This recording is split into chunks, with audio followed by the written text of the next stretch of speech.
우리 잠깐 같이 기도드리겠습니다.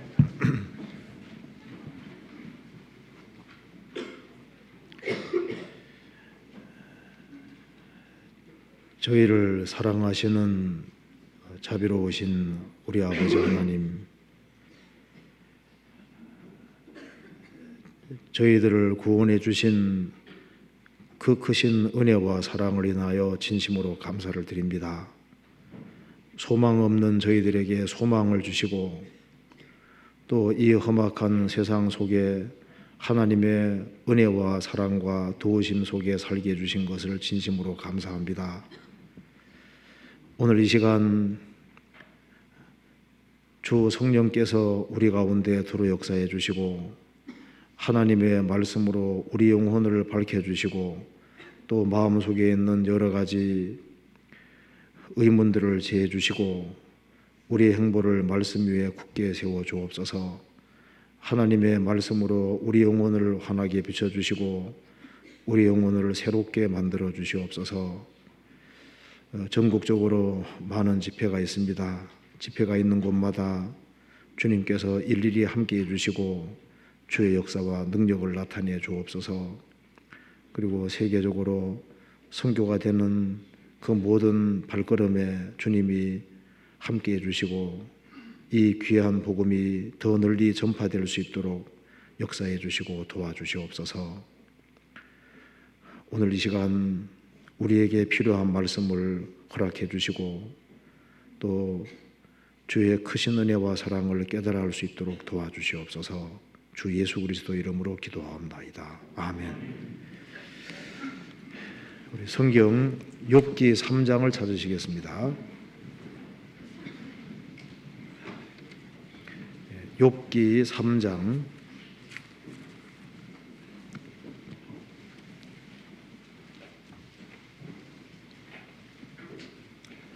3장 1절입니다.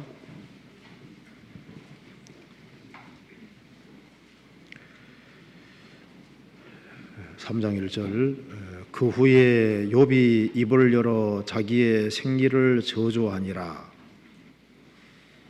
욥이 말을 대어 가로되 나의 낱날이 멸망하였었더라면 나 말을 배웠다 하던 그 밤도 그러하였더라면.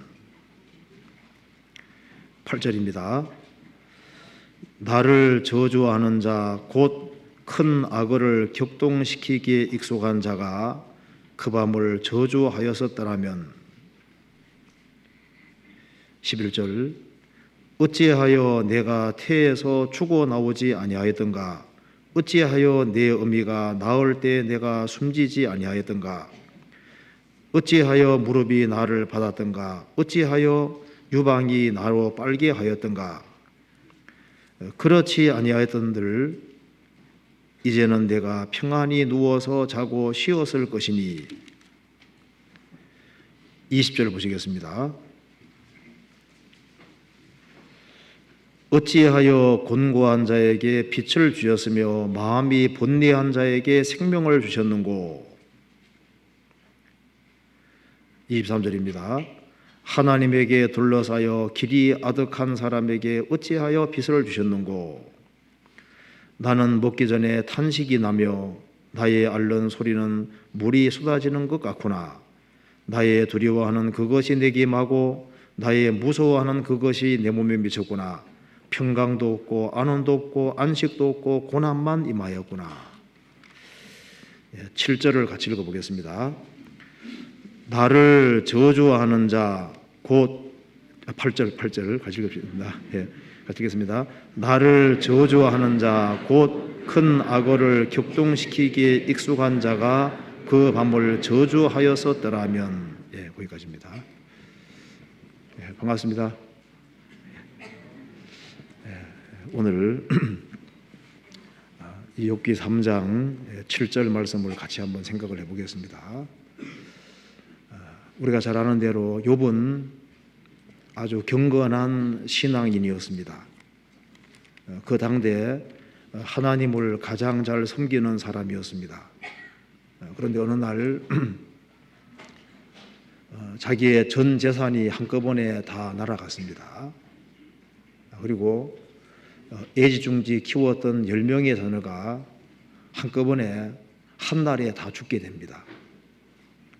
그리고 욥은 머리부터 발끝까지 병이 듭니다. 욥의 아내는 하나님을 욕하고 죽으라고 합니다.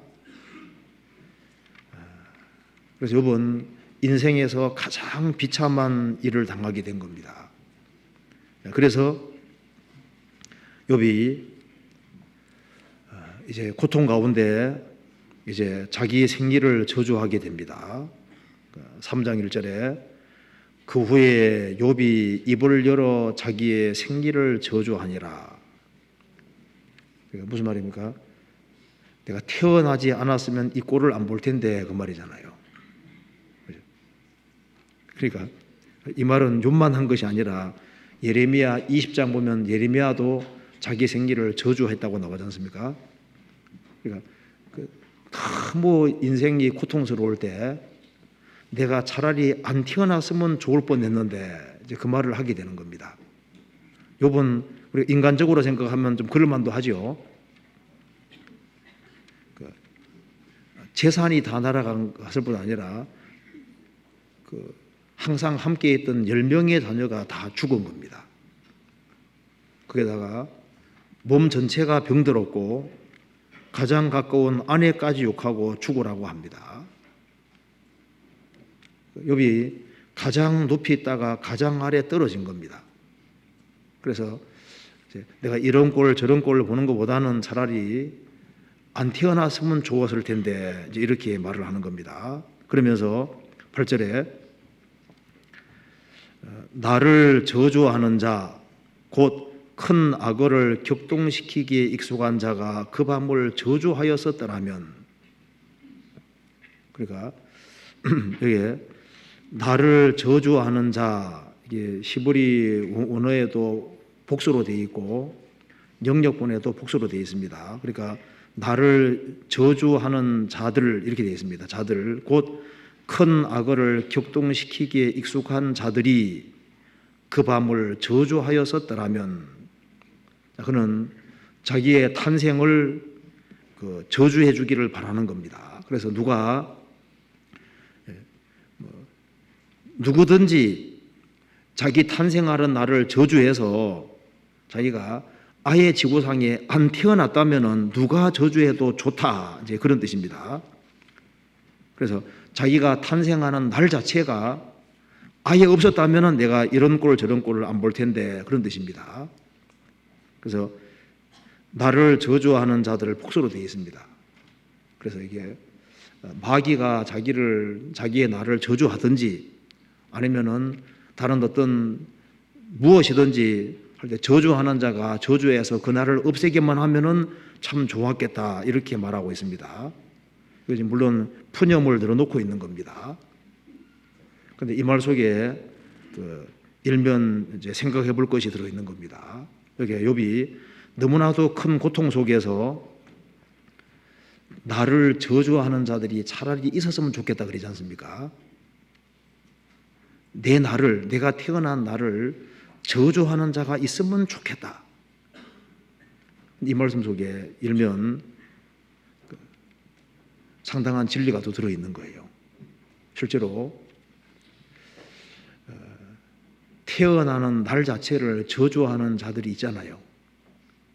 가장 쉬운 단적인 예가 낙태 같은 경우, 애기는 태어나서 세상을 보고 뭔가 하나님의 계획이 있을 텐데 태어나기도 전에 태 속에서 죽으면은 탄생하는 날을 보지 못하잖아요. 이게 나를 저주하는 자들이 있으면 좋겠다. 실제로 있는 거예요. 그렇죠? 나를 탄생하는 날 자체를 저주하는 자들이 있습니다. 자, 인자하게 생긴 부모가 그 나를 자식을 죽이는 것은 저주하는 거잖아요. 그렇지 않습니까? 그리고 우리가 태어나서 이제 생을 쭉 살아가는 가운데 우리 인생의 날들을 저주로 바꾸고 저주하고 싶은 그런 사람들도 분명히 있을 겁니다. 그렇죠? 저 인간 언제 안 죽나 하면서 내가 살아가는 날들을 저주하는 그런 사람도 분명히 있을 거예요. 그렇죠? 그리고 나를 저주하는 자들을 복수로 되어 있으니까 우리 인생의 나를 저주하는 대표적인 존재가 누굴까요? 마귀. 마귀는 우리의 날이 악한 날이 되도록, 잘못되도록 배후에서 계속적으로 저주하면서 이제 우리 날이 망하는 날이 되도록 계속적으로 일하고 있을 거다 그 말입니다. 그렇잖아요. 물론 하나님도 인간이 끝까지 하나님을 등지는 길을 택하면 하나님도 나를 저주하십니다. 그렇잖아요. 그리고 또 곧 큰 악어를 격동시키기 익숙한 자들이, 큰 악어, 조금 더 살펴볼 건데요.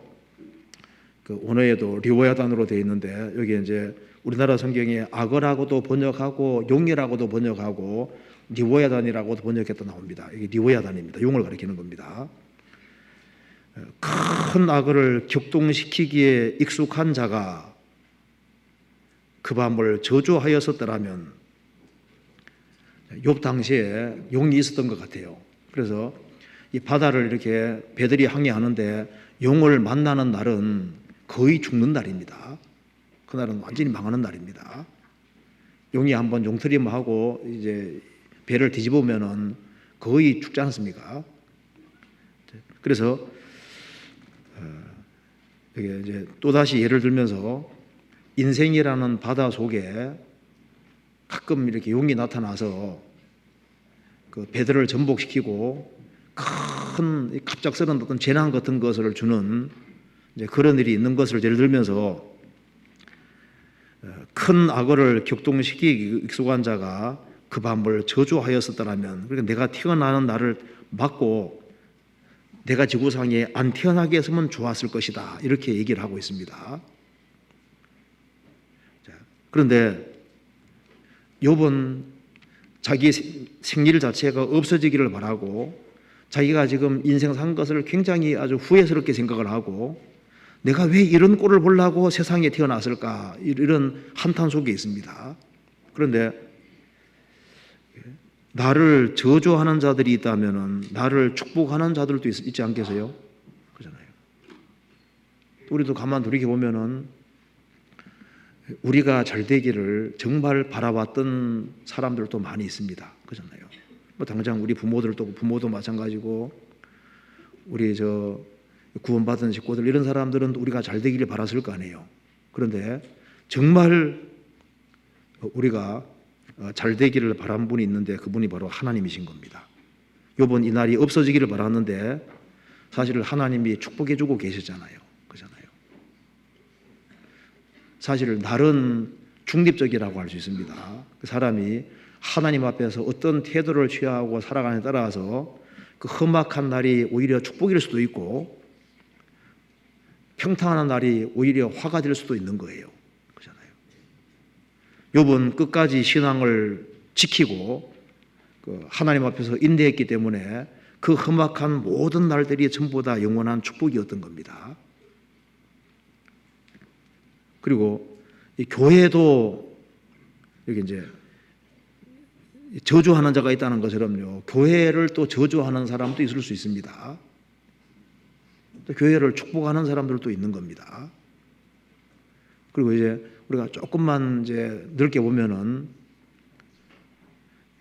주님이 우리가 신앙생활하면서 희생하고 수고하는 그 모든 날들을 주님이 축복해 주고 있다는 것을 잘 볼 수 있습니다. 그래서 여기에 욥기 3장 8절은 우리가 좀 생각해 볼 그 주제가 될 것 같아서 이걸 한번 같이 생각해 봅시다. 그래서 오늘 나를 저주하는 자와 축복하는 자라는 제목을 한번 같이 생각을 해 봅시다. 욥기 3장 8절입니다. 나를 저주하는 자, 이런 말이 나와 있습니다. 나를 저주하는 자. 여기 날이라는 것은 그 출생하는 날, 그런 뜻입니다. 출생하는 날, 욥이 태어나는 날을 저주하는 자가 있으면 좋았겠다. 그런데 이 탄생 자체를 저주해서 아예 탄생의 빛을 보지 못하게 하는 자들이 있잖아요. 그 대표적인 것이 낙태입니다. 구약시대 때 이스라엘 사람들은 태어난 지 얼마 안 된 자식을 몰렉 신에게 바쳤습니다. 근데 걔들은 그래도 태어나기라도 했잖아요. 지금 우리 시대는 아예 빛을 보지 못하게 하는 일들이 많습니다. 제가 그래 보니까 미국도 하루에 한 4,000명 정도가 이렇게 낙태가 된다고 합니다. 세계적으로 매일 이제 세계적으로 1초에 1명 정도가 낙태가 된다고 얘기하거든요. 1초에 1명. 그래서 이제 한 사람이 계산을 해보니까 매일 86,400명 정도가 낙태가 된다는 겁니다. 자, 그런데 태 속에 있는 어린 아기가, 태 속에 있는 태아가 기도하는 이제 그런 이렇게 그림도 있거든요. 그게 태아가 이렇게 기도합니다. 주여 나를 제발 도우셔서 내가 제발 태에서 살아나올 수 있도록 도와주세요. 요즘 애들이 그렇게 기도한다는 거예요. 하도 많이 죽이니까 태 속에 있는 아기가 주님 제발 나 좀 도와주셔서 세상에서 빛을 제발 볼 수 있도록, 제발 살아서 이 태를 나올 수 있도록 도와주세요. 그렇게 기도한다는 겁니다. 세계적으로 낙태가 너무나도 많아집니다. 그리고 이게 출생할 날뿐 아니라 인생의 여러 날들 가운데 우리 인생의 날들을 저주하는 사람, 악한 사람들이 있습니다. 나의 날을 저주하는 악한 사람들이 있거든요. 이 세상에는 내가 잘못되기를 바라는 사람들도 있습니다. 인생의 날들을 저주하는 자가 있으면 좋겠다. 사실 그런 자가 있는 거예요. 시편 41편 찾아봅시다.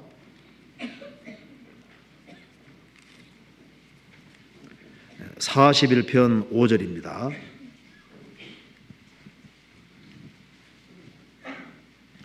5절. 나의 원수가 내게 대하여 악담하기를 저가 어느 때나 죽고 그 이름이 언제나 멸망할꼬 하며 나를 보러 와서는 거짓을 말하고 그 중심에 간악을 쌓았다가 나가서는 이를 광포하며 나를 미워하는 자가 다 내게 대하여 수군거리고 나를 해하려고 꾀하며 이르기를 악한 병이 저에게 들었으니 이제 저가 눕고 다시 일어나지 못하리라 하며 나의 신뢰하는 바 내 떡을 먹던 나의 가까운 친구도 나를 대적하여 발꿈치를 들었나이다. 또 세상에 이런 일들이 있는 겁니다. 나의 원수가 내게 대해 악담하기를 저가 어느 때나 죽고 그 이름이 언제나 멸망하고, 그 뒤에서 수군수군 거리면서 저 인간 언제 안 죽나 하면서 있잖아요. 뒤에 악담하고 저주하고 그 날이 잘못되기를 바라는 그런 사람이 있을 수 있는 겁니다. 또 혹시 내가 병들어 누우면은 이제 저가 눕고 다시 일어나지 못하리라 하면서 그걸 좋아하는 그런 사람도 있는 겁니다. 그리고 나의 신뢰하는 바 내 떡을 먹던 나의 가까운 친구도 나를 대적하여 그 발꿈치를 들었나이다. 인생에 이런 일이 있을 수도 있는 거예요. 내 주변에 꼭 내가 잘 되기만 바라는 그런 사람이 있는 게 아니라 내가 잘못되기를 바라고 그 내 날이 멸망하고 저주받기를 바라는 그런 사람들도 있는 겁니다. 시편 55편 보시겠습니다.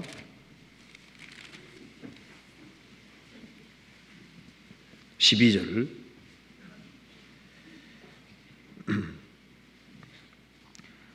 나를 책망한 자가 원수가 아니라 원수일진대 내가 참았으리라. 나를 대하여 자기를 높이는 자가 나를 미워하는 자가 아니라 미워하는 자일진대 내가 그를 피하여 숨었으리라. 그가 곧 너로다. 나의 동료, 나의 동무요, 나의 가까운 친구로다. 우리가 같이 재미롭게 의논하며 무리와 함께 하나님의 집안에서 다녔도다. 나를 책망한 자가 내가 원수라면 내가 참았으리라. 그가 곧 너로다. 나의 동료, 나의 동무요, 나의 가까운 친구로다. 하나님의 집에서 같이 다녔는데 때로는 같이 신앙생활을 했는데 그 속에서도 내가 잘못되기를 바라는 그런 사람이 있을 수도 있다 그 말입니다.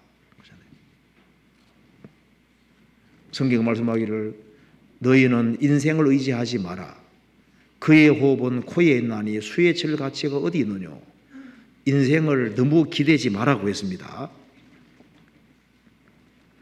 내 가까운 사람이 내가 잘못되기를 바랄 수도 있는 거예요. 우리는 아담 후손들 속에 살고 있습니다. 아담 후손이 어떤 사람들입니까? 죄의 기질을 받은 그 죄인들이 지금 세상에 살고 있는 거예요. 그렇죠? 언제 마음이 돌변할지 모르는 그런 사람들 속에 살고 있는 겁니다. 그렇잖아요. 성경 말씀하기를 너도 가끔 사람을 저주한 것을 내 마음이 아느니라. 너도 가끔 다른 사람을 저주한다 그 말입니다. 성경이 말씀한 대로 우리는 지금 사자들 중에 있고 불사라는 자 중에 있는 겁니다. 우리는 가시나무 가운데 백합 하나 마찬가지인 거예요. 이리 가운데 있는 양과 비슷한 겁니다.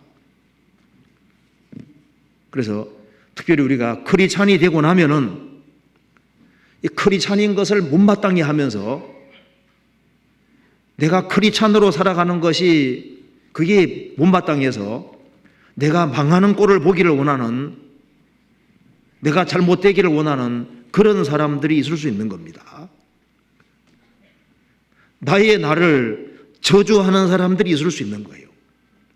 바울 사도가 구원을 받고 난 이후에 이제 유대인들을 향해서 전도를 하니까 이 바울 사도가 죽기 전에는 먹지도 않고 마시지도 않겠다고 맹세하는 사람들, 그런 사람이 40여 명이더라고 성경에 나오잖아요. 그래서 나를 저주하는 자들이 있습니다. 그런데 나를 저주하는 가장 대표적인 자가 누굴까요? 나를 저주하는 자가 진짜 있습니다. 그게 바로 마귀입니다. 마귀. 우리 시대 사람들이 깜빡 잊고 있는 것이 마귀인데요.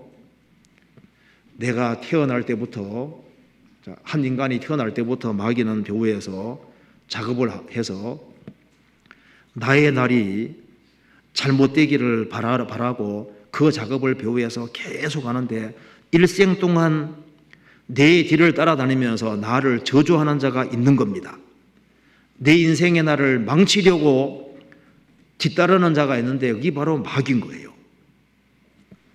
마귀는 양심이라는 게 없습니다. 인정사정 봐주는 그런 거 없어요. 마귀는 자기가 참말하면 그 참말이 거짓말이거든요. 마귀가 거짓말을 해야 참말을 하는 겁니다.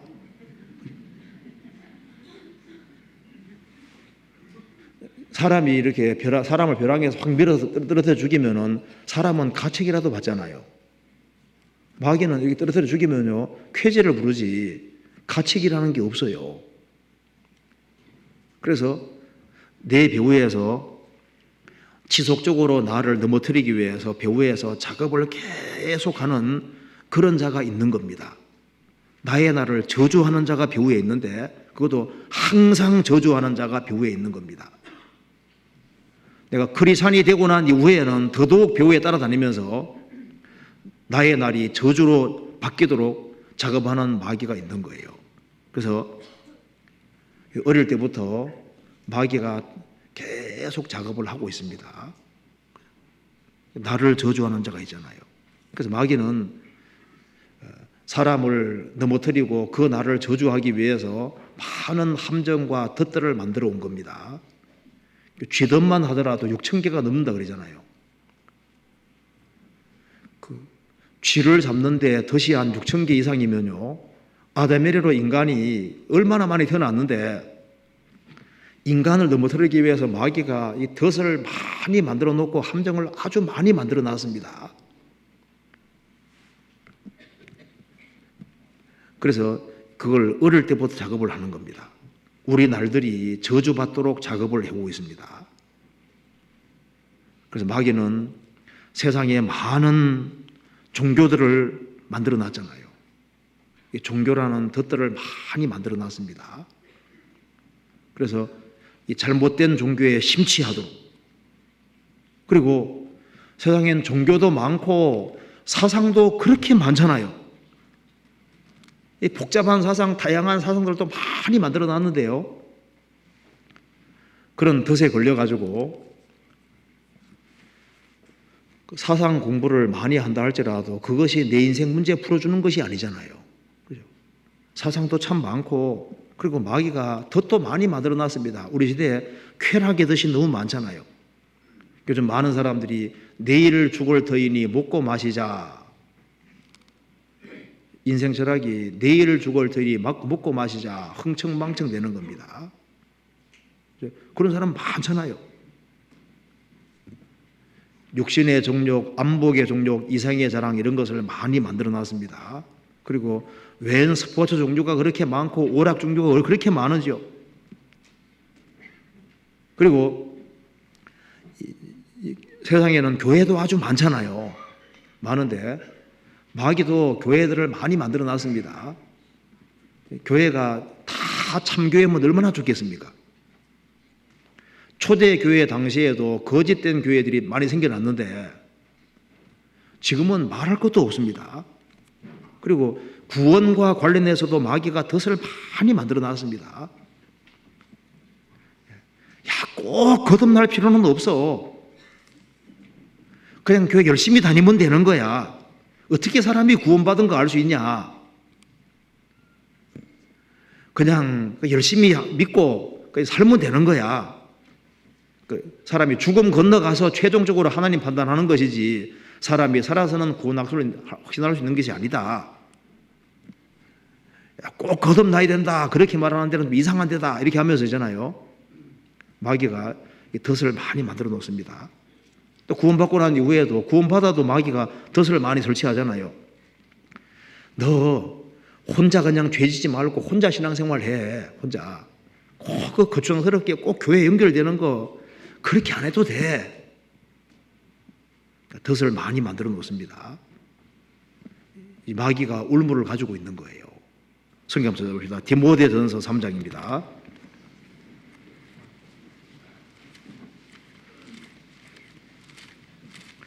디모데전서 3장 7절.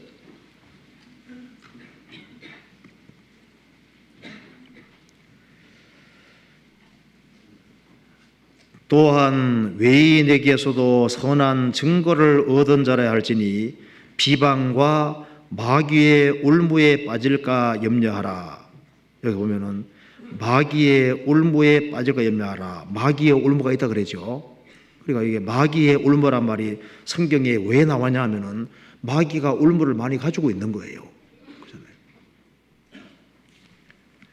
여기 디모데후서 2장 찾아봅시다. 2장 26절 같이 읽어보겠습니다. 저희로 깨어 마귀의 울무에서 벗어나 하나님께 사로잡힌 바 되어 그 뜻을 좇게 하실까 함이라. 저희로 깨어 마귀의 울무에서 벗어나 하나님께 사로잡힌 바 되어 그 뜻을 좇게 하실까 함이라. 마귀의 울무에서 벗어나 마귀의 울무가 있습니다. 마귀는 사람이 습관적으로 하는 걸 잘 알고 있거든요.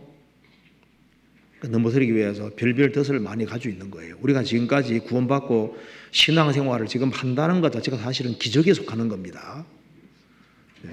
날이 가면 갈수록 구원받은 것도 기적이고 구원받고 지금까지 신앙생활을 한다는 것 자체도 기적인 거예요. 마귀의 울무가 얼마나 많이 있는데요. 다 약점이라는 것이 있잖아요. 약점. 다람쥐 약점이 뭔지 아시죠? 들어보셨어요? 다람쥐 약점. 이 다람쥐가 편한 걸 좋아하거든요. 그래서 이제 딱 나무 올라갈 때도 딱 보고 어느 쪽이 편하냐 그거부터 보거든요.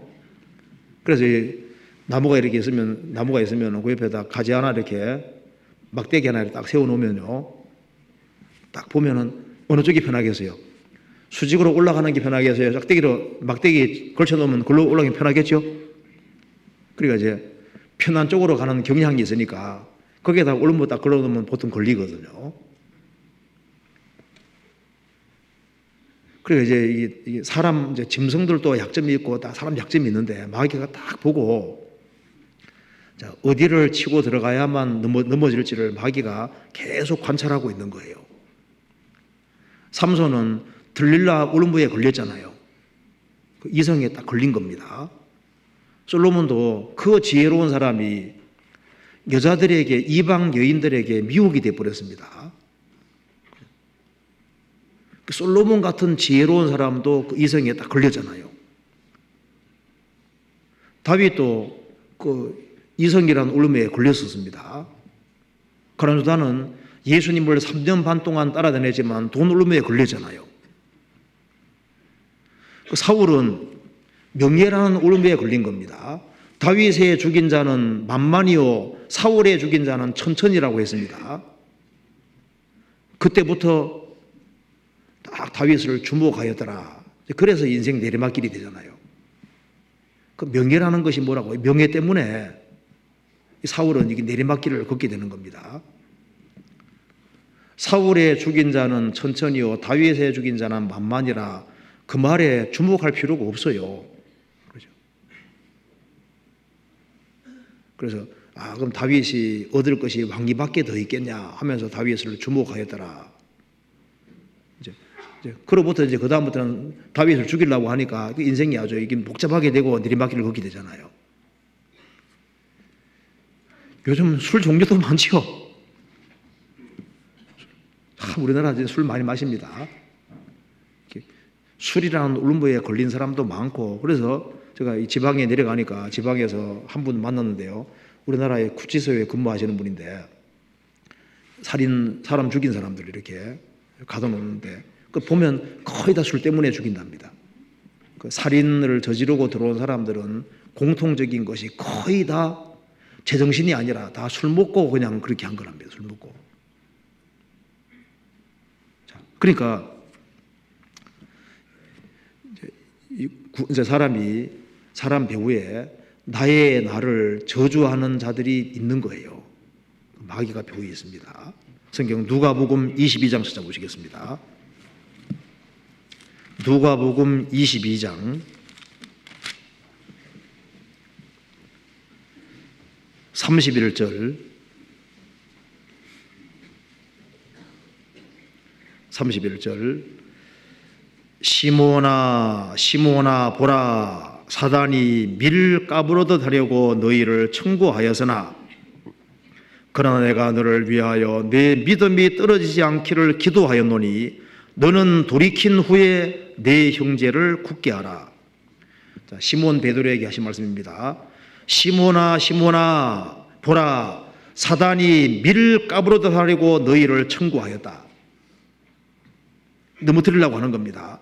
그러나 내가 너를 위하여 내 믿음이 떨어지지 않기를 기도하였노니 너는 돌이킨 후에 내 형제를 굳게 하라.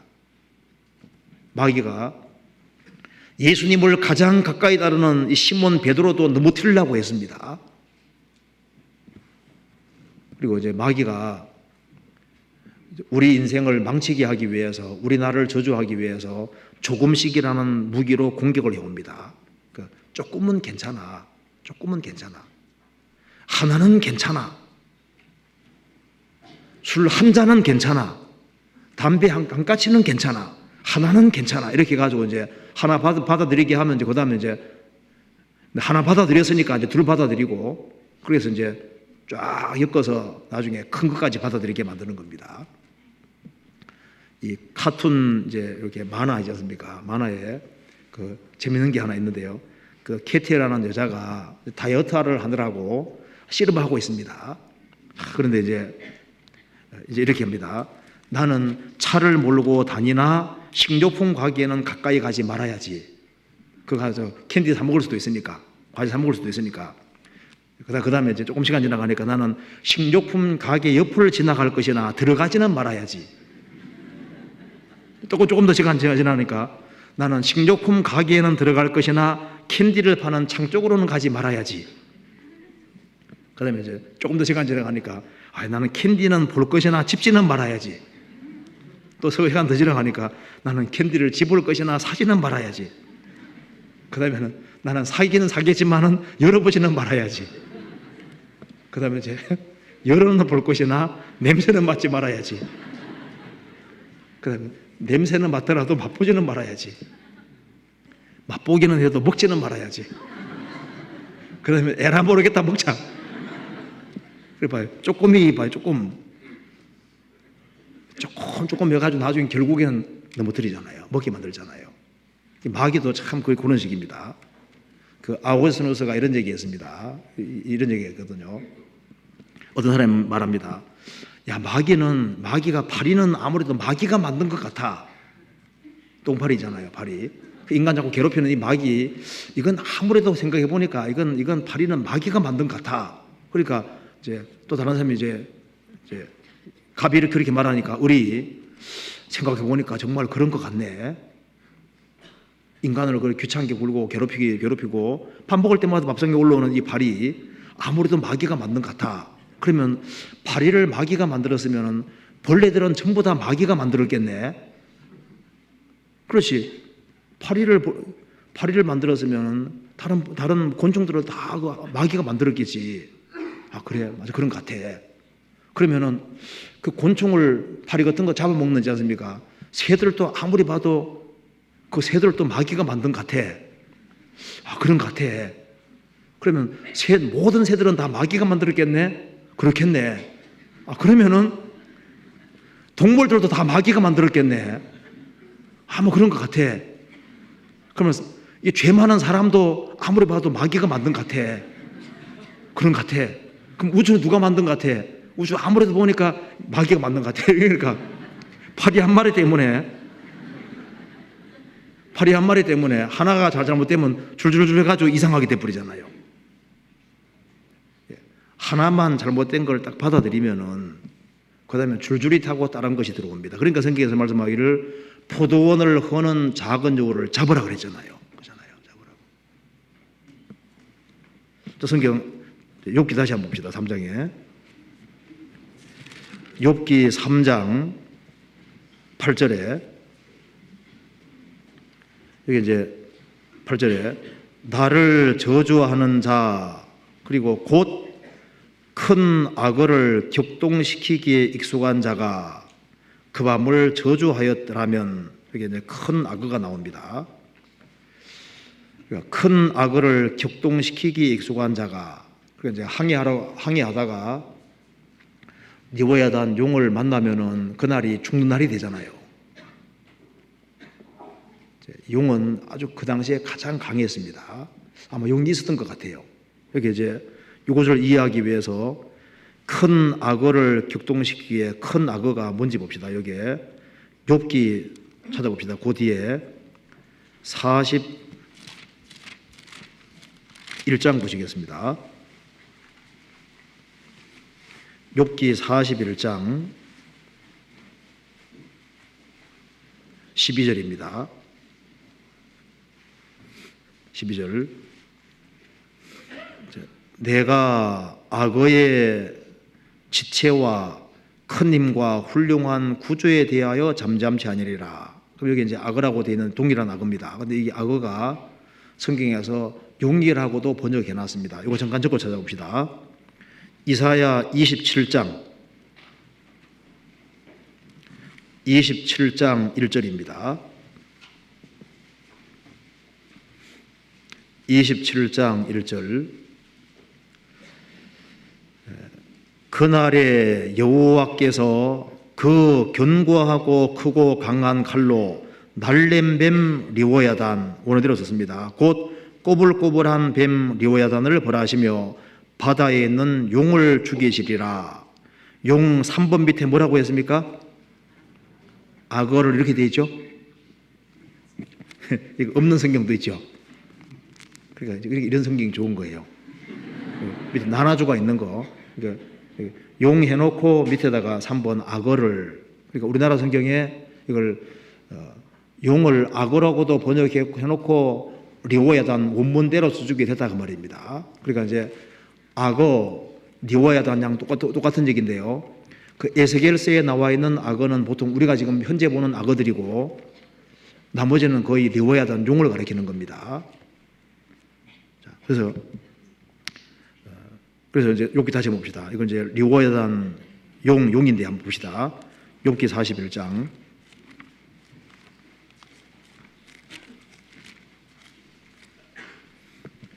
41장 12절입니다.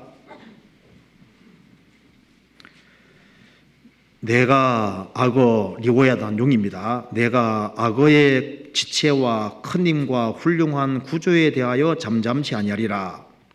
누가 그 가죽을 벗기겠으며 그 아가미 사이로 들어가겠는고. 아가미가 있는 거 봐서는 바다에 사는 거 맞죠? 누가 그 얼굴에 문을 열 수 있을까? 그 들어있는 이가 두렵구나. 견고한 비늘은 그의 자랑이라. 서로 연함이 봉한 것 같구나. 이것저것이 한데 붙었으니 바람도 그 사이로 들어가지 못하겠고 서로 연하여 붙었으니 능히 나눌 수도 없구나. 그것이 재채기를 한 적 광채가 바라고 그 눈에는 새벽 눈꺼풀이 열림 같으며 그 입에서는 횃불이 나오고 불똥이 띄어나며 그 콧구멍에서는 연기가 나오니 마치 솥이 끓는 것과 갈대에 타는 것 같구나. 그 숨이 능히 숯불을 피우니 불꽃이 그 입에서 나오며. 악어 아무리 봐도 불이 안 나오죠. 그죠? 그러니까 분명히 악어 아닌 거예요. 그죠? 그러니까 이제 활용입니다. 활용. 불을 뿜는 용이거든요. 요즘 봄바르디아 딱정벌레 같은 경우는 뱃속에 한쪽에는 과산화수소, 한쪽에는 하이드로퀴논이 이제 생성돼서 이것이 분출될 때 두 개가 결합하면서 빵 터지는데 한 100도 된다고 그러지 않습니까? 전기 뱀장어, 전기 나오는 것처럼 옛날에 이게 불이 나오는 그런 활용이 있었던 것 같아요. 자, 그리고 이게 눈은 새벽 눈꺼풀에 열림 같다는 것은 눈 뜨면은 그 짐승들 밤에 보면 눈이 막 반짝반짝 빛나서 무섭잖아요. 용은 낮에 봐도 이렇게 굉장히 눈이 무섭게 생겼다는 겁니다. 그리고 이제 그 뒤에 22절 힘이 그 목에 뭉기었고 두려움이 그 앞에서 뛰는구나. 그 살의 조각들이 서로 연하고 그 몸에 견고하여 움직이지 아니하며 그 마음이 돌같이 단단하니 그 단단함이 맷돌 아래 짝 같구나. 그러니까 아주 강팍한 거예요. 그것이 일어나면 용사라도 두려워하며 경겁하며 창왕하며 칼로 칠지라도 쓸데없고 창이나 화살이나 살이나 작살도 소용이 없구나. 악어는 뭐 칼로 치면 죽잖아요. 그것이 철을 초계같이 노스를 썩은 나무같이 여기니 살이라도 화살이라도 그것으로 도망하게 못하겠고 물맷돌도 그것에게는 겨같이 여기는구나. 골리앗도 물맷돌을 맞아 죽었는데 물맷돌을 겨같이 여긴다는 겁니다. 몽둥이도 금불같이 보고 창을 던짐을 우습게 여기며. 그러니까 굉장히 단단했던 것 같아요. 그 배 아래는 날카로운 와륵 같으니 진흙 위에 타작기계 같은 자취를 내는구나. 그러니까 이제 배 아래도 배 아래쪽도 아주 굉장히 견고하게 되어 있던 것 같습니다. 그러니까 사방으로 전부 다 견고하게 되어 있었던 것 같아요. 그래서 이게 진흙 위에 타작기가 전된다는 것은 그러니까 그 밑에도 아주 무장이 다 되어 있는 것 같습니다. 깊은 물로 솥의 물이 끓음 같게 하며 바다로 젓는 향기름 같게 하고. 그러니까 용이 한번 용트림 하면은 막 솥의 물이 끓는 것 같고 바다로 젓는 향기름 같고 이 바다가 돈다 그 말입니다. 용트림 하면은 자기 뒤에 광채나는 길을 내니 사람 보기에 바닷물이 백발 같구나. 굉장히 빨랐던 것 같아요. 그래서 쾌속정이 배 빨리 샥 갈 때 물살이 있는 것처럼 용이 굉장히 빨랐던 것 같습니다. 땅 위에 그거 같은 것이 없나니 두려움 없게 지음을 받았습니다.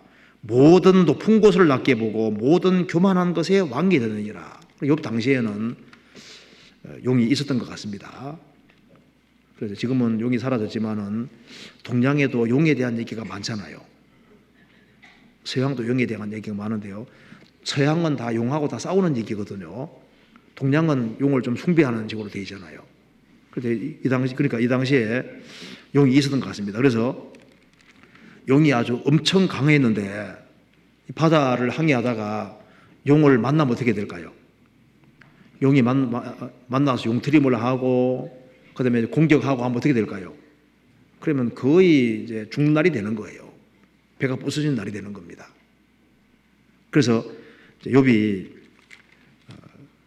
항해하던 사람이 용을 만나서 죽는 그런 것에 대한 얘기를 좀 꽤 들어왔던 것 같습니다. 그러니까 욥이 이제 이렇게 말하는 거죠. 욥기 12장 다시 봅시다. 욥기 3장 다시 봅시다. 그래서 욥이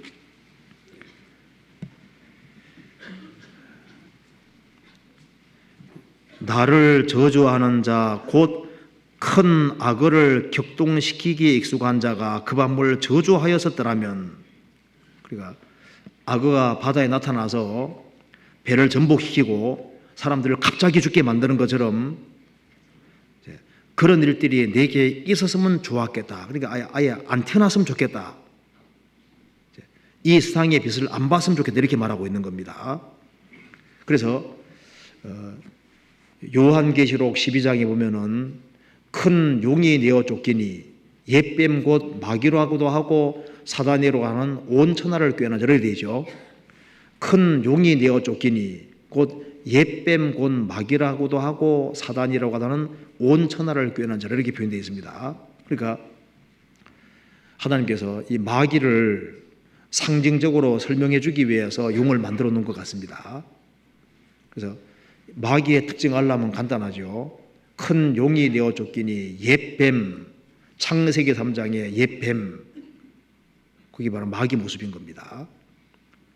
마귀 특징이 뭔지 아시죠? 뱀은 가장 강교하더라 그랬죠. 마귀는 정말 사람을 넘어뜨리는데 굉장한 지혜가 있는 거예요. 그래서 하나님을 등지게 만드는데 재주가 있기 때문에 여기에 강교하더라. 뱀은 혓바닥에 둘러 갈라져 있죠. 마귀의 기본 특징은 아주 강교하고 거짓말을 잘하는 겁니다. 그래서 하나님 말씀을 둘러엎는 그걸 잘하는 거예요. 그래서 아담 하와를 죽였잖아요. 혀가 둘러 갈라져 있습니다. 그래서 이간을 잘합니다. 그래서 하나님과 인간을 이간시키고 성도 사이를 이간시키고 교회와 성도를 이간시키고 일꾼과 성도를 이간시킵니다. 혀가 갈라져 있는 것처럼 이 분열을 주장하는 거예요. 성령의 하나 되게 하는 걸 힘지키라 그랬는데 마귀가 지나가는 곳에는 분열이 주장됩니다. 뱀에게는 독이 있습니다. 마귀는 무섭습니다. 또 그리고 여기에 큰 용이 되어 쫓기니 용이라고 했는데요. 용을 보면 마귀 특징을 알 수 있는 거예요. 그 마음이 맷돌 아래 짝 같거나 팽팽하다는 겁니다. 그래서 이게 이 마귀의 어떤 영향 아래에 있는 사람들은 이게 마음이 강팍하거든요. 파라오 왕 출애굽 당시에 파라오 왕 마음이 얼마나 강팍해요. 예수님이 가르쳐다 보고 마귀라고 했거든요. 3년 반 동안 예수님이 행하시는 기적을 보면서도 그렇게 마음이 강팍하고 예수님 팔아먹는 거 봐요. 마귀는 강팍합니다. 그리고 화살을 쏘고 칼을 칠지라도 소용없다 그러죠. 강하다는 겁니다. 마귀는 강합니다. 인간 힘으로 못 이기는 거예요. 그리고 입에서 막 불이 나오잖아요. 야, 어떤 사람 보면 말하는 거 막 불이 막 나와요. 막 눈이 막지 않습니까? 막 번쩍번쩍 빛나면서 용같이 빛나면서 막 말이 확 나오는데 와, 무서워요. 막 입에서 막 불이 막 나옵니다. 그리고 이 바다를 요란케 만들잖아요. 물을 끓게 만들고 물을 막 뒤집고 세상을 요란하게 만드는 이게 마귀입니다. 마귀. 그래서 모든 교만한 것에 왕이 되느니라. 마귀가 묘에 있는 거예요. 그래서 마귀는 인간을 넘어뜨리기 위해서 과거에 용도 사용하고 그리고 이제 인간 넘어뜨리기 위해서는 뭐든지 사용했던 것 같습니다. 이 세상에서 풍파를 일으키는 자가 이게 마귀인 거예요. 그래서 너 열국을 엎은 자여, 열국을 둘러엎은 자가 마귀잖아요. 천하를 미혹해 하는 그런 마귀가 배후에 있는 겁니다. 그래서 이 바다라는 세상에 그 리오야단이 활동해서 리오야단을 만나면 그날이 망하는 날이 되는 거예요. 그처럼 이 세상에 마귀가 역사하고 있는데 리오야단보다 더 무서운 마귀가 역사하고 있는 겁니다. 우리가 지금 보면 세상에는 뱀이 있는 세상이잖아요. 마귀가 있는 세상입니다. 고대 리오야단에 있었습니다. 그러니까 그렇게 불을 뿜고 그렇게 무시무시한 용이 바다에 다니고 있었던 겁니다. 그처럼 이 세상에 마귀가 역사하고 있는 거예요. 그렇기 때문에 성경에 말씀하기를 근신하라 깨어라 너희 대적 마귀가 두루다니며 삼키를 자를 찾나니, 마귀가 역사하는 세상에 살기 때문에 인생 산다는 것이 고생인 겁니다. 풍파가 있는 세상에 살고 있는 겁니다. 그래서 성경이 말씀하기를 인생은 고난을 위하여 났나니 불티가 그 위로 나름 같으니라. 그 인생이 이게 평탄한 게 아닙니다. 그래서 눈 크게 두고 잘 보면요, 가끔 리오야단이 지나다닙니다. 이 바다라는 세상에 마귀가 샥 지나다니거든요. 예수님을 가장 가까이 따르던 세 제자 가운데 가룟 유다에게 마귀가 싹 지나갔잖아요. 요한복음 13장에 마귀가 유다 마음속에 예수를 팔려는 생각을 집어넣고 그 다음에는 마귀가 가룟 유다에게 싹 들어가는 것 봐요. 가룟 유다가 예수님 판 것은 완전 마귀 작품입니다. 구원받은 사람도 생을 살아가는 가운데 리오야단이 지나다닙니다. 마귀가 지나다닙니다. 분을 내어도 죄를 짓지 말며 해가 지도록 분을 품지 말아서 마귀로 틈을 타지 못하게 하라. 누가 열받아서, 너무 열받아서 분을 막 계속 내봐요. 계속 내면요, 뒤에서 부추기는 세력이 있습니다. 자존심도 없어? 한바탕 해야지. 뒤에 부추깁니다. 더 이상 못 참아 가서 한바탕 하면 어떻게 됩니까? 속는 거예요.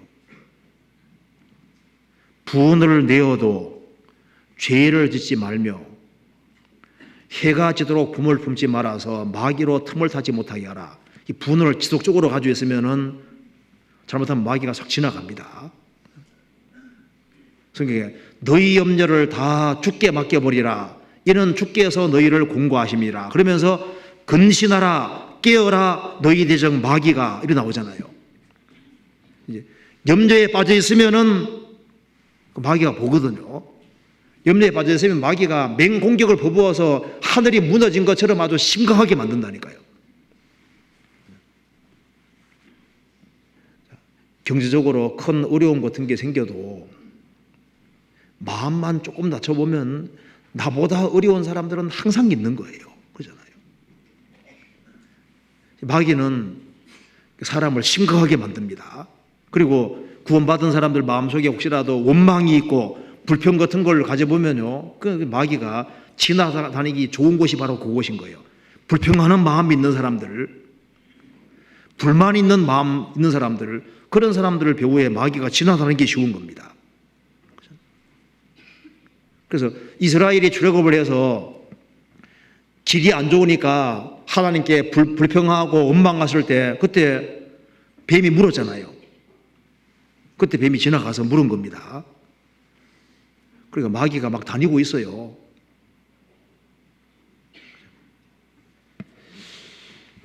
요즘은요, 눈 크게 뜨고 보시면요, 마귀가 막 지나다닙니다. 세상에 이상한 책도 많잖아요. 책 보다 보면 마귀가 막 지나다녀요. 그리고 인터넷 장점에 볼 때도 마귀가 막 지나다니거든요. 잘 봐봐요. 그리고 이제 컴퓨터 같은, 그리고 이제 영화 같은 것도 그렇고, 이 배후에 마귀가 막 지나다니면서 마음을 격동시켜서 주님을 멀리하기 위해서 막 지나다닙니다. 그래서 인생이 고달픈 인생인 거예요. 마귀가 역사하는 세상에 사는 겁니다. 그런데 마귀는 하나님 허락하시는 범위 안에서만 일할 수 있습니다. 그래서 자기의 잘못으로 인해 생긴 풍파든 마귀로 인해서 주어지는 풍파든 어떤 풍파든 간에 그 모든 것을 초월해서 하나님은 하나님 뜻을 이루어 가시는 겁니다. 그래서 루터가 말한 것 중에 데블 이즈 가치 데블이다. 마귀는 하나님의 마귀다. 마귀가 아무리 활동해도 하나님 뜻밖에 못 이룬다 그 말입니다. 그래서 우리가 생을 살아가는 가운데 참 고달픈 것이 많아잖아요. 내 인생이 어떻게 이렇게 기구할 수 있을까? 그 내 날들이 참 저주스러운 날들일 수 있는데 나중에 보면 그것이 내가 구원받는데 큰 도움되는 일도 많이 있었습니다. 그렇죠? 우리가 구원받는 데 있어서 내가 잘못되기를 바라는 사람들도 있었고, 그리고 나의 나를 저주해오던 마귀도 있었는데, 나의 잘못을 인해서도 많은 곤란고림을 겪었는데 그 모든 인생의 풍파가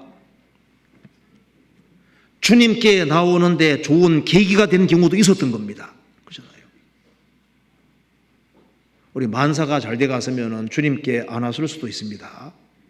그리고 구원받고 난 이후에도 여러 가지 풍파가 또 오잖아요.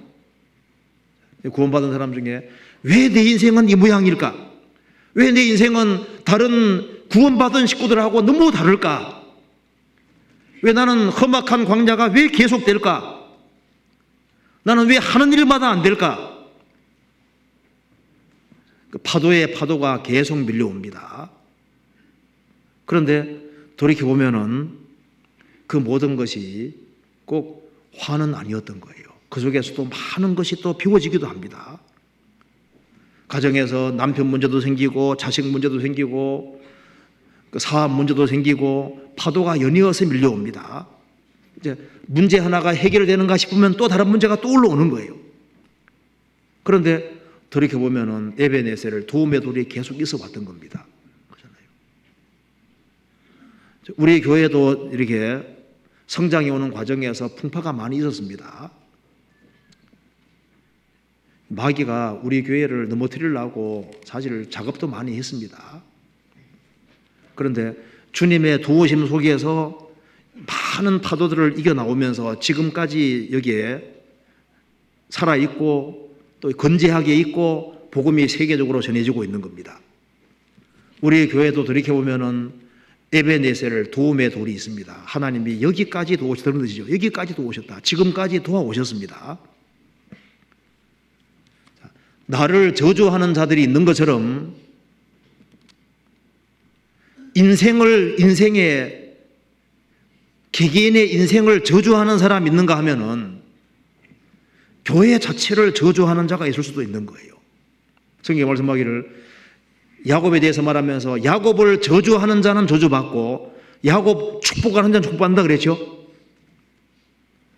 교회를 저주하는 사람은 저주받습니다. 교회를 축복하는 사람은 축복을 받을 겁니다. 교회의 머리로 주님이 계시기 때문에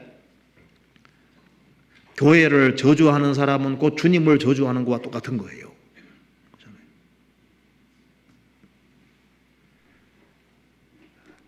음부의 권세가 교회를 삼키려고 하지만은 이기지를 못합니다. 그래서 나를 저주하는 자가 있을 수 있습니다. 그리고 이 세상이라는 세상 살아가면서 많은 풍파들이 생기기도 하는데 그래서 나를 수없이 넘어뜨리려고 하지만은 그렇지만 배후에 크신 하나님이 계시기 때문에 우리가 지금까지 살아왔던 겁니다. 나를 저주하는 자가 있으니까 우리의 나를 또 축복하는 분들도 있는 겁니다.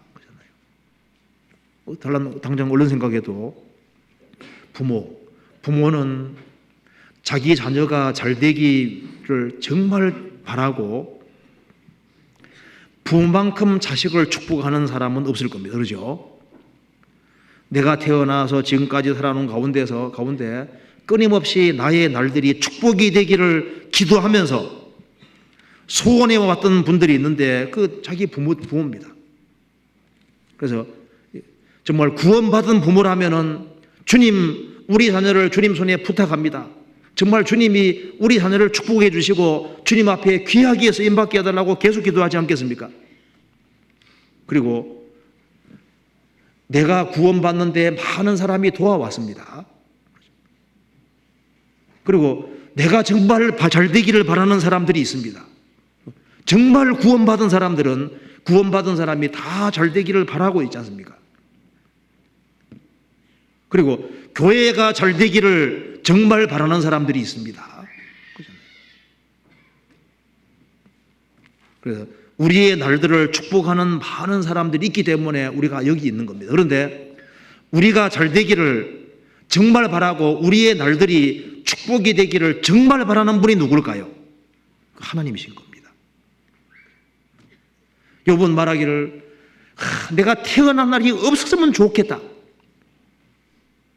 자기 나를 아주 저주스럽게 생각을 하고 있습니다. 그런데 배후에 하나님이 계시기 때문에 욥의 모든 날을 하나님은 축복으로 바꾸었습니다. 이 우주의 주관자가 하나님이시잖아요. 역사의 주관자가 하나님이시고 우리 개인의 주관자가 하나님이시기 때문에 우리 하루하루의 날의 주관자도 하나님이신 겁니다. 그래서 욥의 험악한 이 날을 축복의 날로 주님께서 바꿔주셨습니다. 마귀는 맹공격을 퍼부었지만은 그리고 욥이 정말 망하기를 바라고 욥의 날이 저주의 날이 되기를 정말 바란 자가 마귀입니다.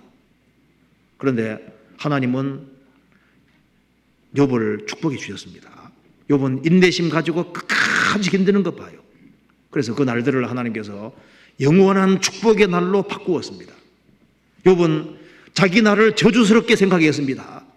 자기는 아주 한심스럽게 생각했습니다. 내가 왜 이런 꼴을 보며 살아야 되냐 그 말입니다. 그런데 하나님이 계시니까 축복으로 바꿔주셨잖아요. 야고보서 5장 보시겠습니다.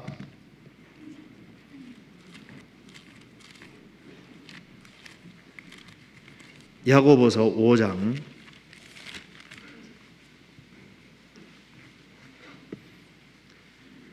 10절입니다.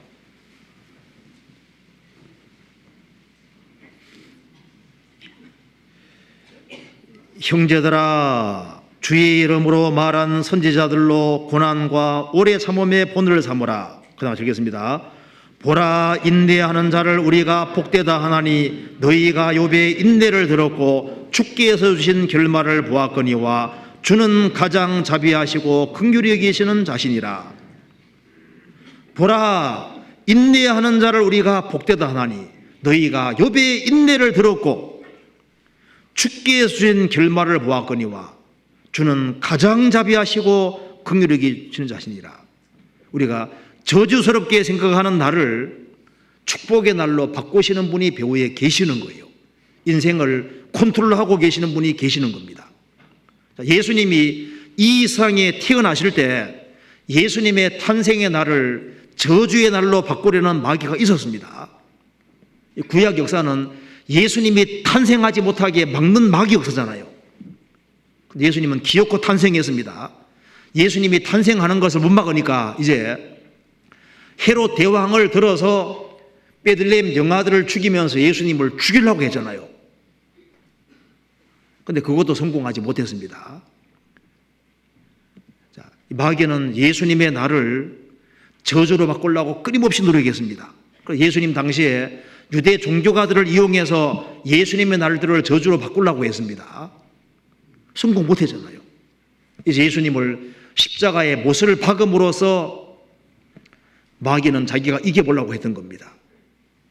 그런데 예수님은 죽으시고 부활하심으로 마귀 머리를 깨버리시고 그리고 모든 예수님의 생애가 완전히 축복으로 바뀌게 하셨습니까? 그러니까 마귀가 제 아무리 날뛰어도 배후에 하나님이 계시는 겁니다. 예수님의 모든 생애는 다 축복이었습니다. 그렇잖아요. 그리고 우리가 잘 아는 요셉이 17살 나이가 될 때 10명의 형들에게 팔립니다. 10명 형들은 요셉 보니까 눈에 까신 거예요. 이복 형제인데 눈에 까신 겁니다. 요셉이 정말 망하기를 바랐습니다. 요셉의 날들이 저주의 날이 되기를 바랐던 겁니다. 그런데 보디발의 마귀가 또 보디발의 아내 이용해서 요셉을 넘어뜨리려고 그 날들을 망하게 하려고 했잖아요. 그런데 그는 하나님의 도우심으로 어떻게 됐습니까? 요셉이 이 고난받는 모든 날, 그 모든 날을 완전히 축복으로 주님 바꿔주셨습니다. 그래서 요셉이 총리가 되고 난 뒤에 왜 이렇게 말한 거 아시죠? 찾아봅시다. 창세기 41장.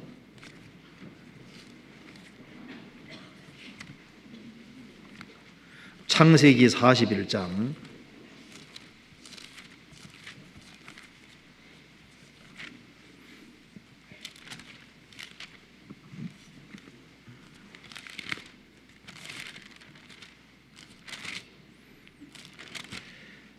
자, 41장 51절입니다.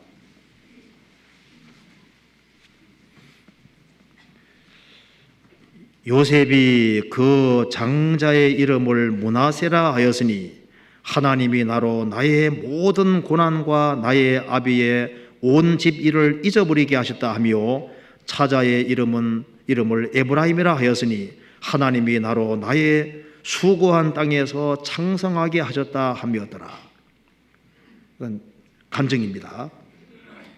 요셉은 많은 어려움을 통과한 이후에 자기가 그 정말 고난받고 고생한 그 날이 지나고 난 이후에 나중에 므낫세, 자기가 고통을 많이 받았는데 하나님이 그걸 고통을 잊게 하셨다. 에브라임은 하나님이 내가 수고한 땅에서 나를 크고 창성케 하셨다. 하나님이 계시기 때문에 이런 일이 있는 겁니다. 마귀는 나의 삶을 저주로 바꾸려고 하기도 하고 내 주변 사람도 나의 나를 저주로 바꾸려고 할지 몰라도 배후에 그 모든 것을 컨트롤하시는 하나님이 계시는 거예요. 그래서 진리 가운데 있는 사람은 이렇게 말하게 됩니다. 므낫세, 잊어버리게 하셨다. 에브라임, 나의 수고한 것을 주님이 보상해 주시고 창성케 하셨다. 이스라엘이 출애굽을 할 때 이스라엘의 나를 저주로 바꾸려고 했던 그 파라오 왕은 물에 빠져 죽고 출애굽이 되잖아요. 이스라엘을 완전히 망하게 하려고 했던 하만이 죽고 이스라엘 민족은 회복됩니다. 그게 에스더서에 나와 있잖아요. 그래서 우리 인생의 나를 배후에 만들고 있는 하나님이 계십니다. 나를 저주하는 자들이 있는 동시에 나를 축복하시는 분이 배후에 살아 계셔요. 우리 인생의 날들 배후에 하나님이 계십니다. 욥을 사탄이 넘어뜨리려고 했습니다. 그런데 욥의 인생이 참 기구했잖아요. 정말 비참했잖아요. 그런데 하나님께서 욥의 인생을 완전히 바꾸셨습니다. 잠잠히 참아 기다리는 사람, 하나님 약속을 기다리는 사람, 그 사람에게 주님이 틀림없이 축복해 주시는 겁니다. 그래서 우리 인생의 날에 대해서 성급하게 판단하지 말아야 됩니다. 예레미야 24장 보면 이런 말이 나와 있습니다. 이제 바벨론이 쳐들어와서 이스라엘 사람들의 일부를 포로로 잡아갔습니다. 그리고 이제 일부의 사람은 예루살렘에 남았습니다. 그러니까 이제 예루살렘에 남아있는 사람들은 우리는 복을 받았고 바벨론 1000km 먼 곳에 잡혀가는 사람은 불행한 사람이라 생각했습니다. 그런데 사실은 정반대였어요. 하나님께서 이제 바벨론이 쳐들어와서 이스라엘 사람 일부를 붙잡아 가지고 바벨론 잡아갔죠. 그 사람들은 좋은 무화나무라고 했습니다. 남아있는 사람은 하나님이 잡으려고 딱 남겨두신 거예요. 벌 주려고. 악한 무화과라고 했거든요. 그래서 1000km 넘는 곳으로 포로 잡혀가는 사람이 불행한 것처럼 보였잖아요. 그런데 사실은 아니었거든요. 여기 예루살렘에 있는 사람 잡으려고 주님 딱 남겨두신 거라니까요.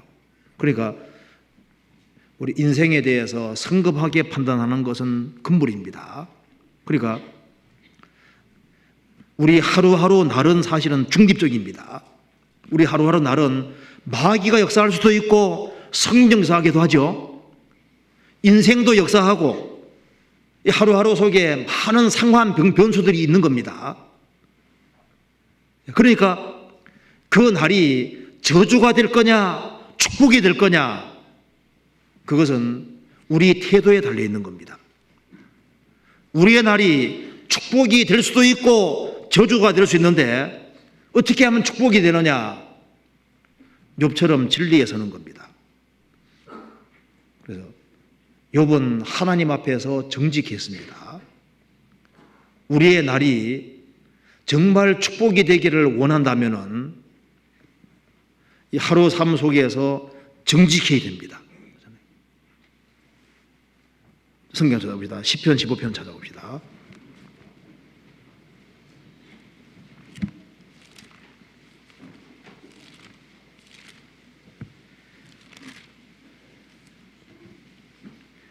시편 15편 1절입니다.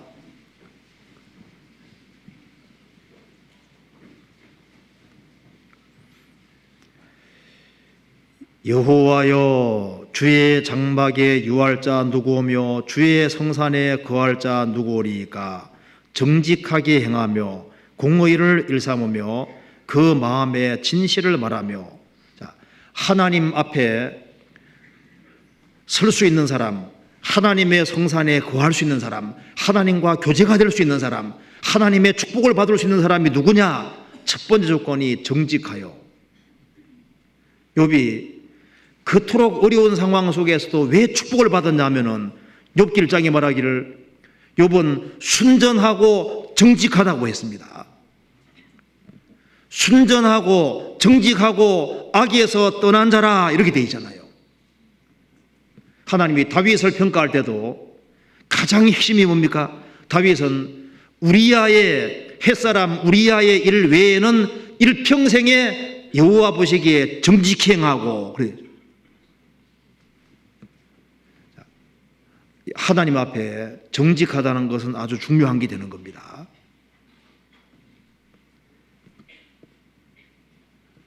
하나님 앞에 우리가 넘어지기도 합니다. 실수도 합니다. 그렇지만 하나님 앞에서는 정직해야 되거든요. 욥의 날이 왜 전부 다 축복이었냐 하면은 그는 하나님 앞에서 정직하게 살려고 했던 겁니다. 우리나라 그 초등학생 상급반 학생들을 상대로 해서 이제 조사해 보니까 정직하게 살면은 손해 본다고 생각하는 학생이 60%라고. 벌써 초등학생부터 그렇게 생각하고 있는 거예요. 정직하게 살면 손해 본다. 그렇지 않습니다. 정직이 최선입니다. 그렇잖아요. 우리는 정직하신 주님 앞에 있는 거잖아요. 하나님은 정직하신 분입니다. 성경은 정직한 책입니다. 정직하면 손해 보느냐? 아닙니다. 신앙 안에서는 손해 보는 것이 아닙니다. 그리고 정직하지 않으면 다 드러나게 되는 거예요.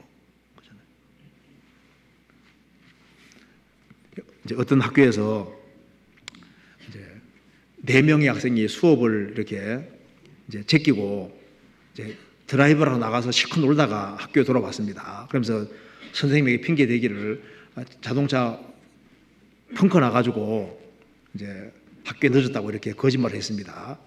그러니까 이제 선생님이 우리 오전에 쪽지 시험 쳤는데 너희들도 시험 쳐야 되겠다 해서 4명의 학생을 다 멀리 들었습니다. 그리고 말하기를 자, 어느 쪽에 타이어가 펑크 났는지 쓰라고. 그것까지 미처 생각 못 했거든요. 그러니까 드러나잖아요. 거짓은 드러나게 돼 있습니다. 그러니까 하나님이 만든 세상 속에 그 날 자체가 중립적인 것인데 그 날이 축복이 되기 원하면은 정직한 건 손해보는 게 아니에요. 나중에 반드시 하나님이 갚아주십니다. 그리고 그 하루하루 삶 속에서 내게 주어지는 모든 것, 어떤 것도 작은 것이 없거든요. 그러니까 내게 주어지는 일이 무엇이든 간에 그 속에서 최선 다해서 살아가는 것이 필요한 거예요. 그래서 성경에 말씀하기를 성실로 식물을 삼으라고 되어 있잖아요.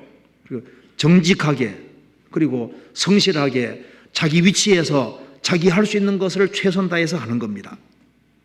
그래서 하나님 앞에서는 작은 것이 없습니다. 그 옛날에 그 포드 사장이 그 자동차 만든 포드 사장이 이제 한 호텔에 묵었습니다. 그래서 이제 밑에 있는 직원들이 아주 열심히 수고했습니다. 근데 갈 때 $1 하나씩 딱딱 주는 겁니다. 그러니까 이제 그 직원들이 막 뒤에서 막 궁시렁궁시렁하고 막 되게 싫어하는 거예요. 돈 많이 줄 줄 알았는데 $1 주는 거거든요. 돌아보면서 이런 얘기했습니다. 여러분들은 $1를 하찮게 생각하기 때문에 당신들은 그 자리를 벗어나지 못할 것이요. 이 호텔을 벗어나지 못할 것이요.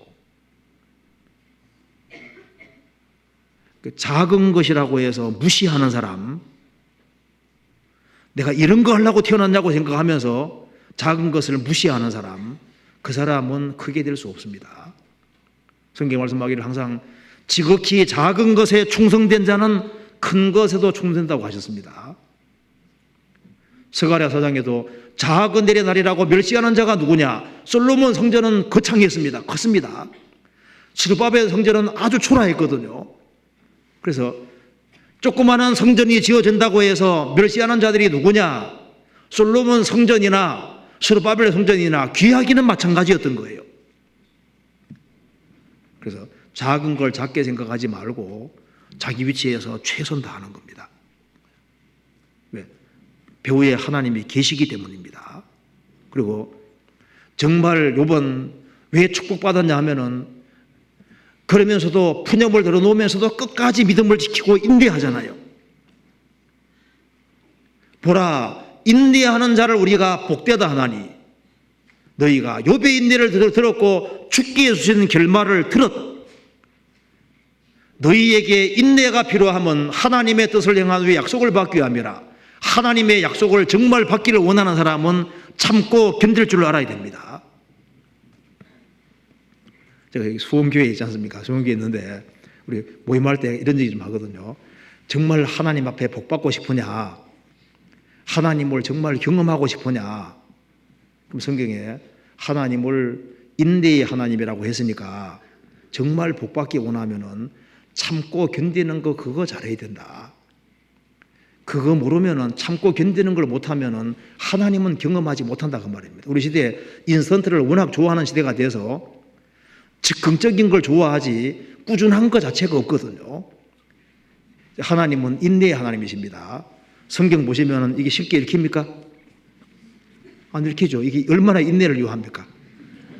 읽어보면은 창세기 재밌게 읽었는데 출애굽부터 가면요 중간부터 이제 힘들어지죠. 이 하나님 사람 인내하게 만드셔요. 출애굽기 겨우 읽으면 그다음 레위기 제사법 정신이 하나도 없죠. 근데 민수기 숫자도 되게 많이 나오고 이 사람 골치 아프게 만든다니까요.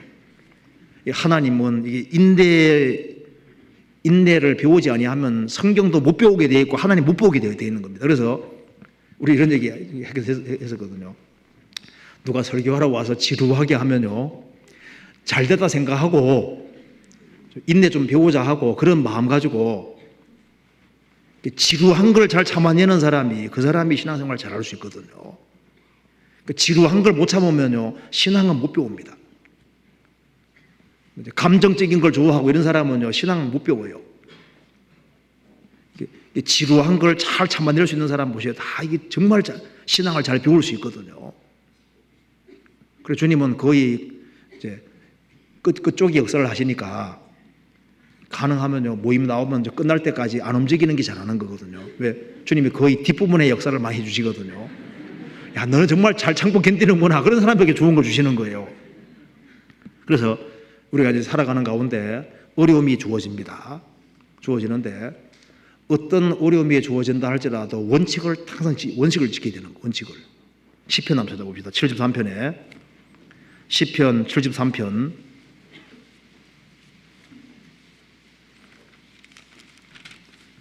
1절입니다.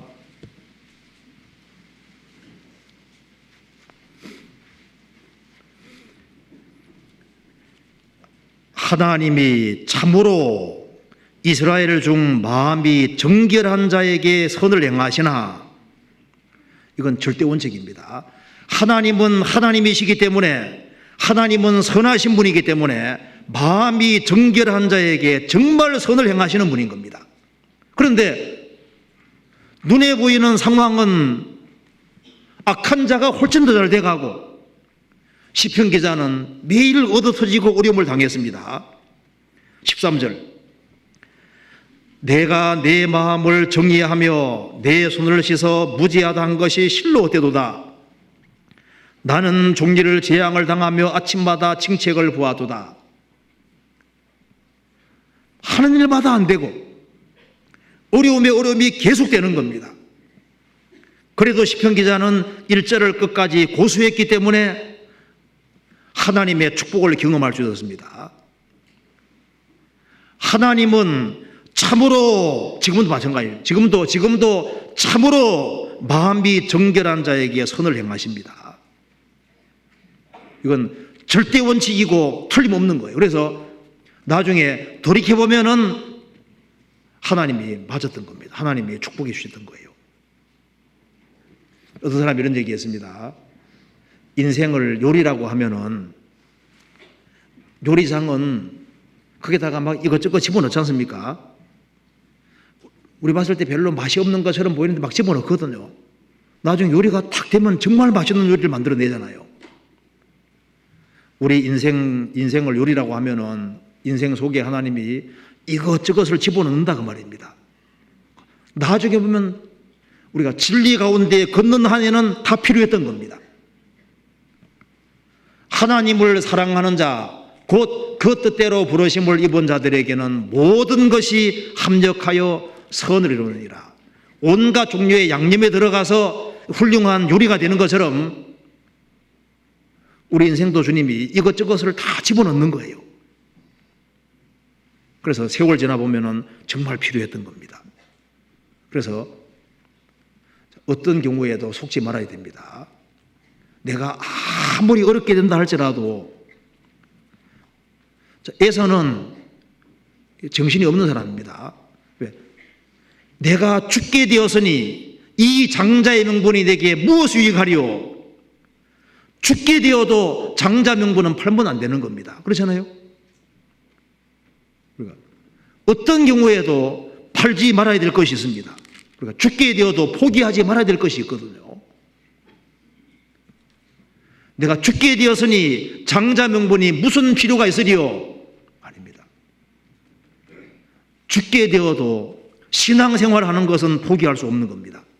그리고 신앙생활하는 가운데서 이것은 주님이 내게 맡기신 일이다 그 확신이 들면은 그걸 끝까지 하는 것이 잘하는 거예요.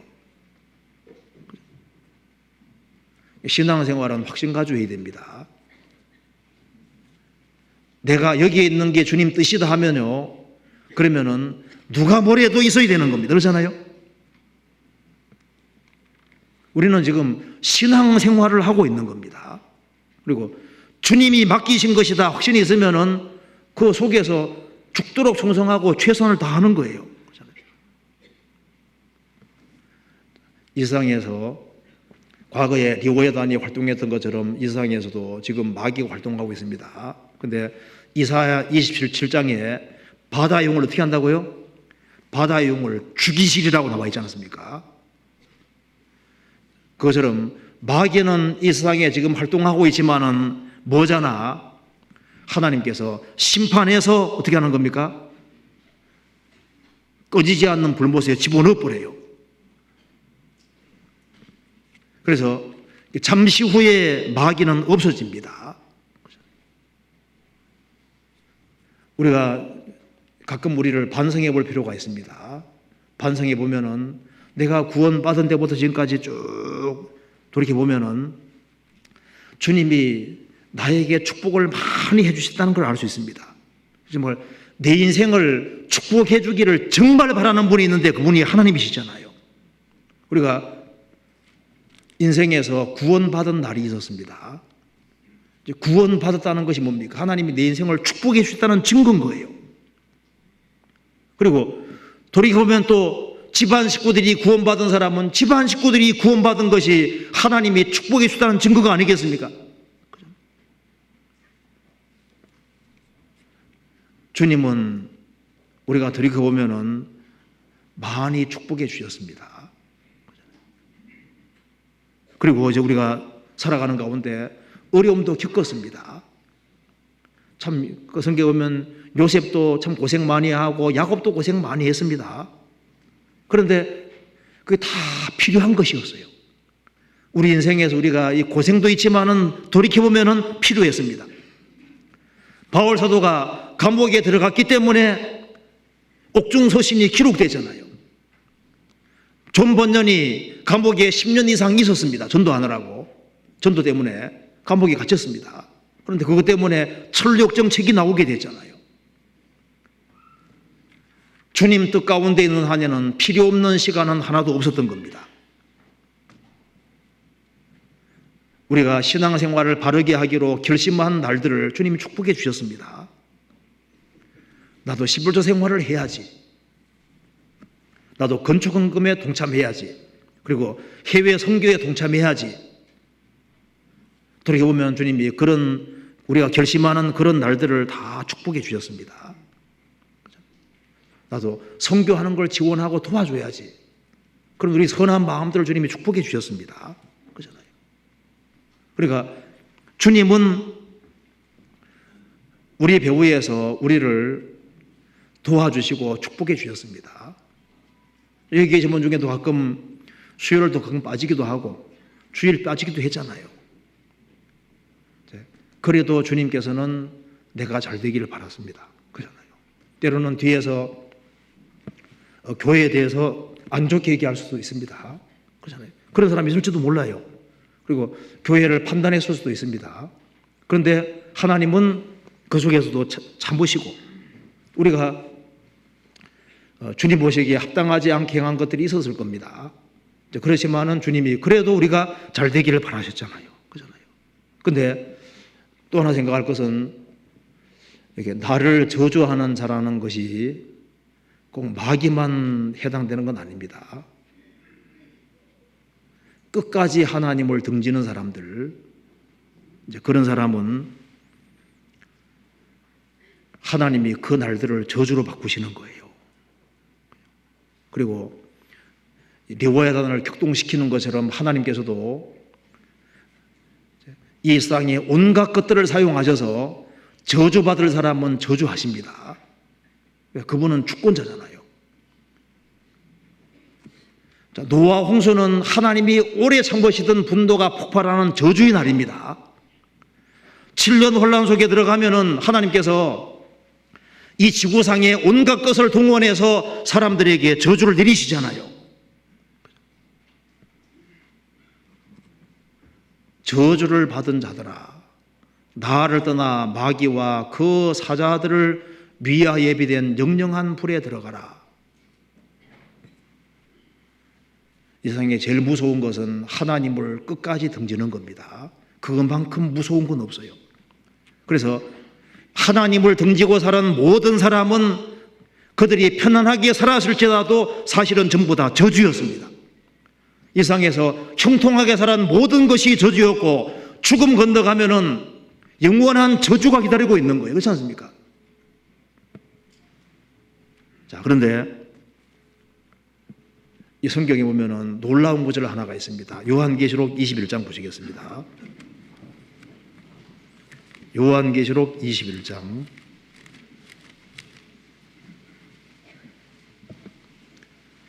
1절을 보시겠습니다. 같이 읽어보겠습니다. 또 내가 새 하늘과 새 땅을 보니 처음 하늘과 처음 땅이 없어졌고 바다도 다시 있지 않더라. 자, 잠시 후에 천국이 나타나는데 천국에는 뭐가 없습니까? 바다가 없어요. 우리가 겪는 풍파가 없습니다. 바다도 없으니까 풍파도 없어요. 거기에는 레위아단 용도 없습니다. 마귀도 없어요. 우리는 전년 풍파가 없는,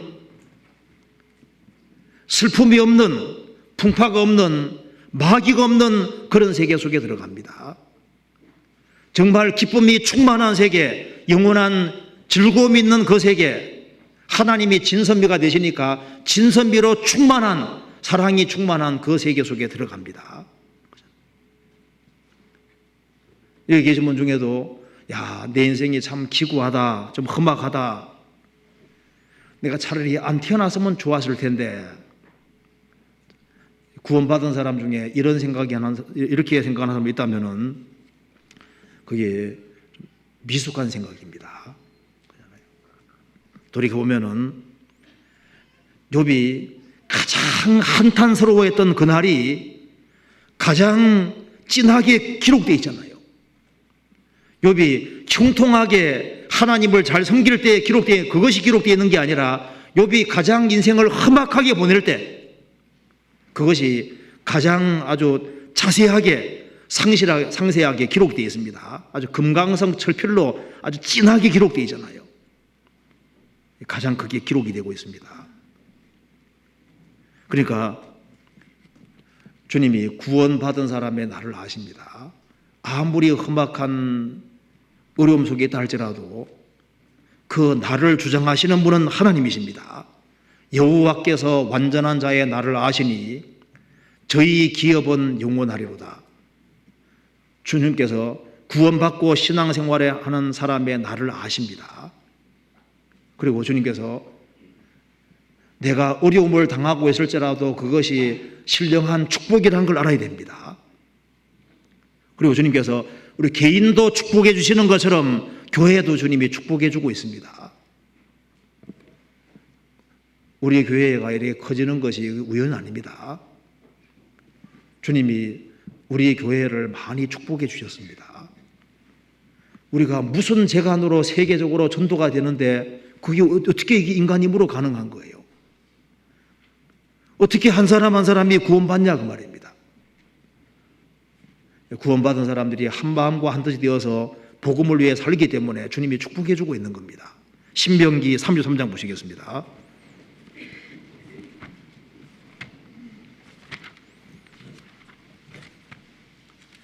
신명기 33장 25절.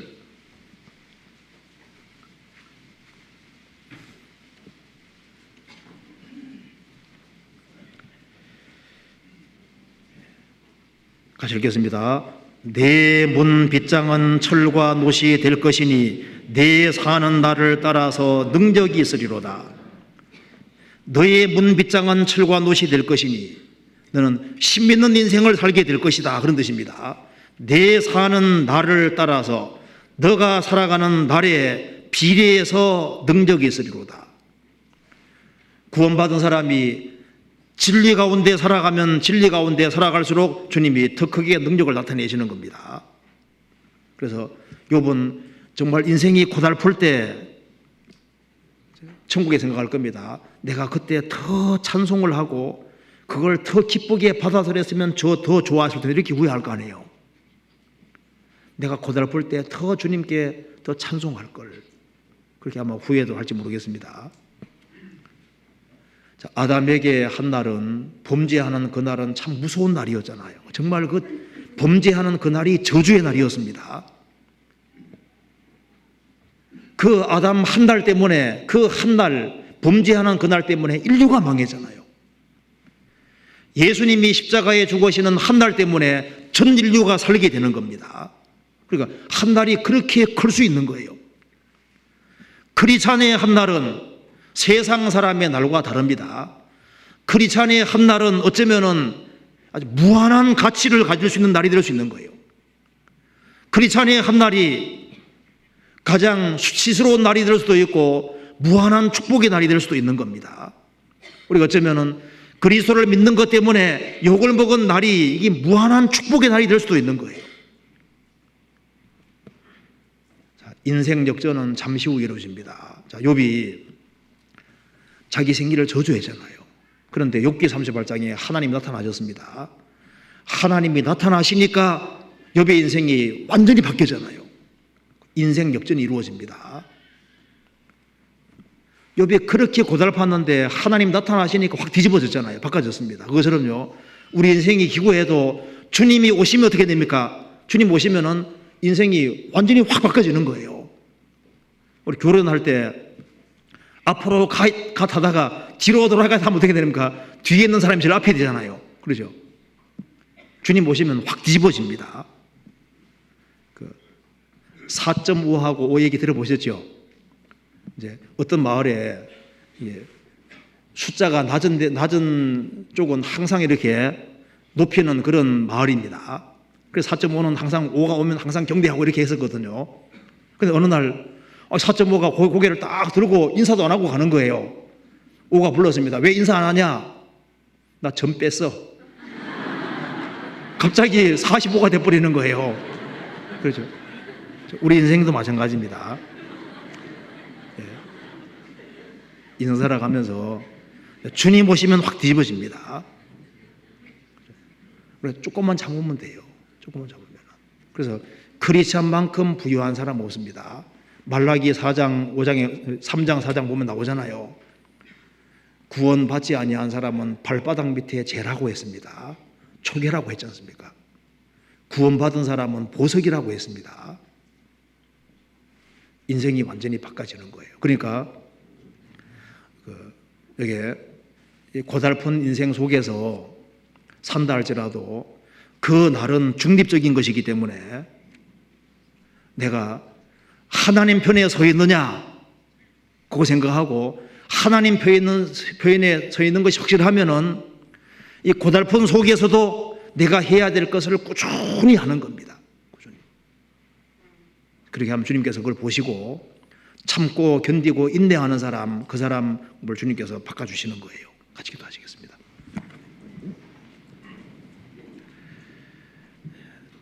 자비로우신 우리 아버지 하나님 감사합니다. 많은 사람 중에 저희들을 구원해 주신 그 크신 은혜와 사랑을 인하여 진심으로 감사드립니다. 구원해 주신 것만 해도 너무나도 감사한데 또 주님을 위해서 살 수 있는 또 기회를 주시고 또 봉사할 수 있는 기회를 주시고 또 형제자매들을 섬길 수 있는 기회를 주시는 것을 감사합니다. 주님께서 저희들에게 내려주신 그 크신 은혜와 사랑을 저희들이 무엇으로 보답할 수 있겠습니까? 주님께서 항상 우리 가운데 앞서 행해 주시고 주의 뜻을 밝혀 주시고 한 마음과 한 뜻이 되어 주님의 복음과 영광을 위해 살 수 있도록 도와주시옵소서. 가정마다 주님이 지켜주시고 마음에 크신 위로와 용기를 주시고 담대하게 생활을 살아나갈 수 있도록 도와주시옵소서. 주 예수 그리스도 이름으로 기도하옵나이다. 아멘.